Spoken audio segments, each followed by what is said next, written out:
Good morning everybody.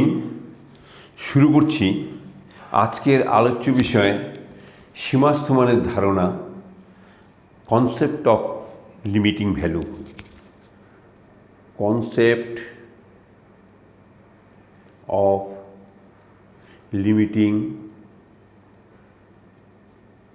Limiting value, part 1।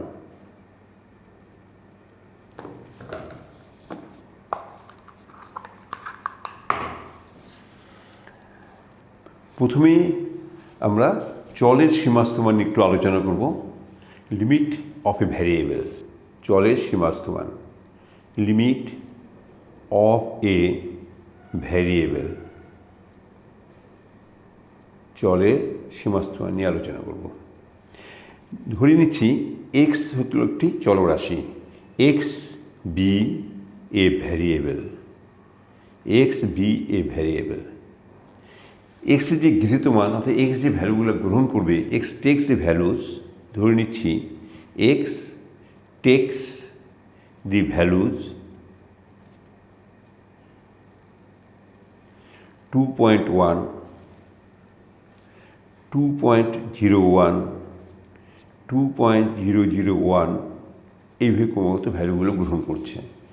এই ধরো একটা নাম্বার লাইন, এখানে 2 বি এ পয়েন্ট, ধরো এখানে 2.1, এটা হচ্ছে 2.1। তাই 2.01টা কি 2 এর আরও কাছে, একটু এগিয়ে গেল। 2.01 কি আর 2 এগিয়ে গেল 2 এর দিকে, 2.001 আর 2 এর দিকে এগিয়ে গেল। এইভাবে ক্রমাগত যদি আমি পয়েন্টার 1-এর মাঝে ক্রমাগত যদি একটা করে শূন্য প্রবেশ ইনজার্ট করতে থাকি, তাহলে কী হবে, এই এক্সট্রা ক্রমাগত 2 এর দিকে যেতেই থাকবে, যেতেই থাকবে, কাছাকাছি আসতেই থাকবে। দেখো এটা কখনোই কিন্তু 2 হবে না, কারণ শেষে একটা 1 দেওয়া আছে, তার জন্য কখনোই এটা কিন্তু 2 হবে না, 2 এর কাছে আসতেই থাকবে। একটার সময় আসবে যখন সেটা 2 এর খুব কাছে পৌঁছিয়ে যাবে, অর্থাৎ এক্সট্রা ট্রাই করবে 2কে টাচ করার জন্য, কিন্তু টাচ সে করতে পারবে না, ক্রমাগত 2 এর কাছে যেতেই থাকবে। তাহলে দেখা যাচ্ছে এক্সট্রা 2 এর রাইট সাইড থেকে ক্রমাগত 2 এর দিকে আসছে। তারপরে রাইট সাইড থেকে যেহেতু 2 এর দিকে আসছে, কিন্তু 2 হতে পারছে না, তাহলে এক্সট্রা কী হচ্ছে, গ্রেটার দেন 2। আর যেহেতু কী হচ্ছে, এটা খুব ক্লোজ হয়ে যাচ্ছে, ভেরি ক্লোজ টু 2 হয়ে যাচ্ছে, কিন্তু এটা তোমার কখনোই 2 হতে পারছে না। এই যে একটা সিচুয়েশন, এই যে সিচুয়েশনটাকে আমরা যে নোটেশন দিয়ে লিখব, সেই নোটেশনটা হচ্ছে এই ধরনের একটা নোটেশন দিয়ে লিখব, এরকম বা এরকম। এটাকে আমরা পড়ব হচ্ছে এক্স টেন্স টু 2+0 বা এক্স টেন্স টু কী হচ্ছে 2+। তাহলে 2+0 বলতে আমাদের যে দৈনন্দিন জীবনে, যে ব্যবহারিক জীবনে যে 2.0 সম্বন্ধে আমাদের যে ধারণা আছে, সেটার থেকে এটা একটু পার্থক্য হয়ে গেল। কারণ আমাদের দৈনন্দিন জীবনে 2.0 বলতে 2 বুঝবো, কিন্তু এখানে কিন্তু 2.0 তাৎপর্যটা একটু আলাদা। এটা হচ্ছে ভেরি ক্লোজ টু 2 বাট কি গ্রেটার দেন 2, এরকম একটা সিচুয়েশন। কতটা ক্লোজ, যতটা ক্লোজ আমি ভাবতে পারবো তার চেয়েও ক্লোজ হয়ে যাচ্ছে। মানে তুমি যদি ক্লোজ চিন্তা করো, হয়তো এটার মধ্যে ডিফারেন্সটা হচ্ছে 0.001, না ডিফারেন্সটা আরও কমে গিয়ে আরও কাছে পৌঁছে গেলো, আরও কাছে, কারণ যেতেই থাকবে, আর ক্লোজ হতেই থাকবে। তেমন আমরা যতটাই ক্লোজ ভাববো তার চেয়েও ক্লোজ হয়ে যাবে, 2 এর তার চেয়েও ক্লোজ হয়ে যাবে। এটাকে রাইট সাইড থেকে আসছে। আবার একটু লেফট সাইড থেকেও কিন্তু 2 এর দিকে যেতে পারে। যেমন ধরো এক্স এইভাবে ভ্যালুগুলো নিচ্ছে 1.9, 1.99, 1.999 এইভাবে ক্রমাগত ভ্যালুগুলো নিতে এগিয়ে যাচ্ছে। তাহলে 1.9 যদি ধরলাম, এখানে আছে 1.9, তাহলে 1.9 কী হবে, আর একটু কাছে চলে গেল 2 এর। 1.99 কি এখানে কি বড় হচ্ছে ধীরে ধীরে, কি 1.999 কি ক্রমাগত বড় হতে 2 এর দিকে যাচ্ছে। কিন্তু 2 কিন্তু এখানেও হতে পারবে না, কারণ এখানে 9 দিতেই থাকবে, 2 এর কাছে আসতেই থাকবে। একটা সময় কী হবে, এটা 2 এর খুব কাছে পৌঁছে যাবে, খুব কাছে, এবং এক্সট্রা 2কে টাচ করার চেষ্টা করবে, লেফট সাইড থেকেও টাচ করার চেষ্টা করবে, কিন্তু টাচ সে করতে পারবে না। সে এক্সট্রাকে ক্রমাগত 2 এর কাছে যেতেই থাকবে। একটা সময় কী হবে, ভেরি ক্লোজ টু 2 হবে। যতটা ক্লোজ ইমাজিন করবো তার চেয়ে ক্লোজ। কোন সাইড থেকে, লেফট সাইড থেকে, ফ্রম লেফট, অর্থাৎ লেফট সাইড থেকে আসবার জন্য কি এটা সবসময় কি লেস দেন 2 হচ্ছে, বাট ভেরি ক্লোজ টু 2। এই ধরনের যে সিচুয়েশনটা, এটাকে আমরা এইভাবে লিখবো, x tends two 2 - 0 or x tends two এই যে 2 মাইনাস, অর্থাৎ এটাও ঠিক 2 মাইনাস জিরো, যে আমাদের যে 2 মাইনাস জিরো যে কনসেপ্ট থাকে, ব্যবহারিক জীবনে যে কনসেপ্ট থাকে, তার সঙ্গে এটা কি পার্থক্য হয়ে যাচ্ছে। এটা কি তাৎপর্য হচ্ছে, এটা হচ্ছে ভেরি ক্লোজ টু 2 বাট কি লেস দেন 2, অর্থাৎ এক্সটা কি অ্যাপ্রোচ করছে 2-এর দিকে ফ্রম লেফট সাইড। ঠিক আছে, যখন দুই দিক থেকেই যখন এটা 2-এর দিকে যাবে, তখন আমরা একবারে বলবো, এক কথায় কি বলবো, x tends two 2, x tends two 2। তখন কি হবে, যেহেতু কি হচ্ছে দুই দিক থেকে 2 দিয়ে যাবে, তখন সেটাকে আমরা বলবো হচ্ছে 2 is the limiting value of the variable x. এই 2কে আমরা বলবো এক্স চলের সীমাস্থ মান। তাহলে এক্স চলের সীমাস্থ মান কত হচ্ছে 2, তাহলে 2 is the limiting value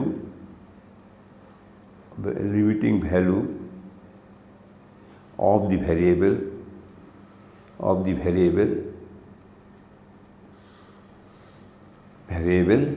x। তাহলে কি দেখা যাচ্ছে, এক্স আর 2-এর মধ্যে যে ডিফারেন্সটা, সেই ডিফারেন্সটা কত হলো, খুবই ক্ষুদ্র। কারণ এবং কতটা ক্ষুদ্র, আমরা যতটা ক্ষুদ্র ইমাজিন করবো তার চেয়ে ক্ষুদ্র। আমি যত ইমাজিন করলাম যে এটার ডিফারেন্সটা হচ্ছে 0.001, না একটু আরও এগিয়ে যাচ্ছে, 0.001 কি আরও এগিয়ে যাচ্ছে, তার মানে আমি যেটা ইমাজিন করবো তার চেয়েও ডিফারেন্সটা কম হয়ে যাবে। তাহলে আমি যদি আগের থেকে একটা ইমাজিন করে নেই যে ইপসাইলন হচ্ছে একটা খুব ক্ষুদ্র ধনাত্মক সংখ্যা, যতটা ক্ষুদ্র সম্ভব আমি ইমাজিন করে নেই, তাহলে এদের মধ্যে পার্থক্যটা আমরা কী দিয়ে লিখি, মড দিয়ে লিখি। মড অফ এক্স মাইনাস 2 কী হবে, লেস দেন কী হচ্ছে, এক্স তার চেয়ে ছোটো হবে। এবং যেহেতু x not equal to x 2 হবে না, তাহলে কী হবে, 0 less than mod x minus 2 less than epsilon, এই ধরনের অসমতা বা ইনইকুয়ালিটিস ফর্ম করবে, যেখানে হোয়ার ইপসাইলন ইজ এ পূর্ব নির্ধারিত স্মল পজিটিভ নাম্বার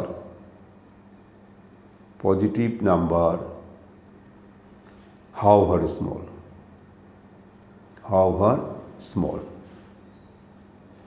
তাহলে কী দেখা গেল ঘটনাটা হচ্ছে 2 ইজ দ্য লিমিটিং ভ্যালু হবে, এক্সের লিমিটিং ভ্যালু হবে যখন এক্স ভ্যারিয়েবলটা 2-এর খুব এমনভাবে ভ্যালুগুলো গ্রহণ করবে যে 2-এর খুব কাছাকাছি পৌঁছে যাবে, from left and from right, দুই দিক থেকে 2-এর খুব কাছাকাছি পৌঁছে যাবে। কতটা কাছে, যতটা কাছে আমরা ইমাজিন করব তার চেয়েও কাছে, তখন আমরা এই 2কে বলবো হচ্ছে কি এক্স চলের কি সীমাস্থ মান। তাহলে সাধারণভাবে আমরা লিখি,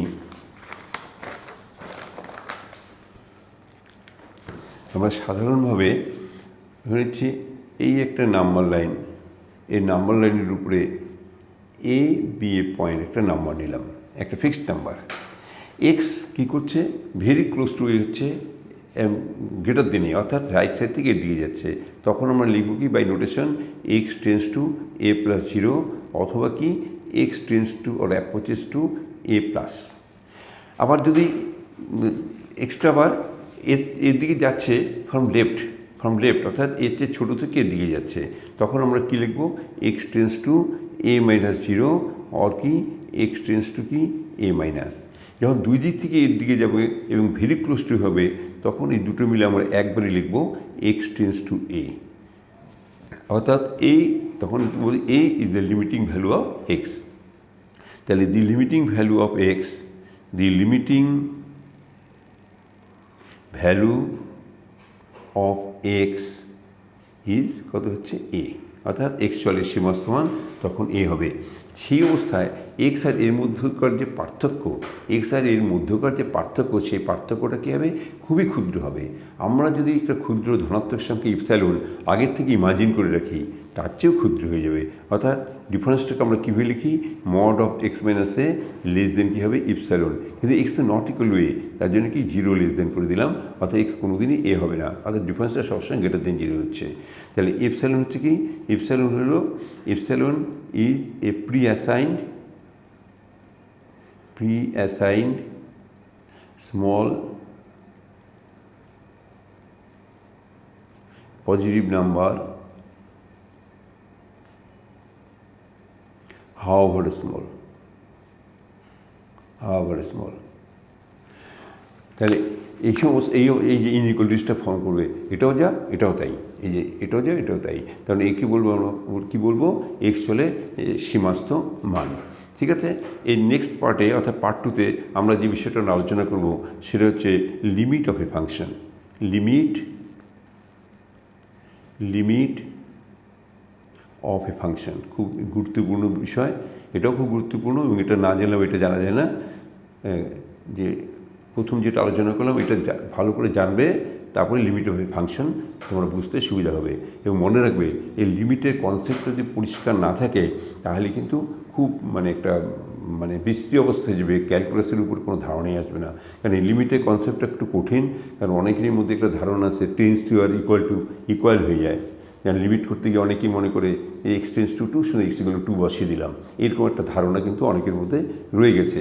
নেক্সট ভিডিওতে আমরা বিষয়টাকে একদম ক্লিয়ার করে দেবো যে tends to A equal to এর মধ্যে যে বিরাট পার্থক্য সেটা আমরা পরবর্তীতে আলোচনা করব।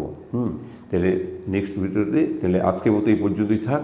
এর পরের পার্টে আমরা এই বিষয়টা নিয়ে আলোচনা করব। ওকে, বাই।